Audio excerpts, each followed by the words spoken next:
మీకు తెలుసా? ప్రేమ అంటే కేవలం మాటలు కాదు, అది కర్మ. నిజమైన ప్రేమ అంటే నిరీక్షించడం, సహనం.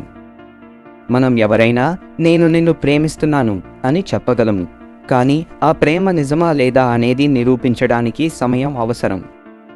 ప్రేమలో వేచి ఉండటం అంటే మనసులో ఉన్న భావనలను అర్థం చేసుకోవడం. నిరీక్షణలో ఉన్నప్పుడు మనం ఒకరినొకరు మరింత బలంగా తెలుసుకుంటాము. అది మన సంబంధాన్ని మరింత లోతుగా చేస్తుంది.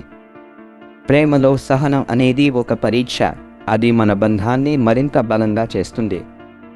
అందుకే ప్రేమలో కేవలం మాటలు కాదు, కర్మలు ముఖ్యమైనవి. నిజమైన ప్రేమను నిరూపించడానికి సమయం తీసుకోవాలి, ఎందుకంటే అది నిజంగా విలువైనది. ఈ షార్ట్ని చూసినందుకు ధన్యవాదాలు. దయచేసి మా ఛానల్కు షేర్ చేయండి, సబ్స్క్రైబ్ చేయండి మరియు ఆ బెల్ చిహ్నాన్ని కొట్టడం మర్చిపోవద్దు.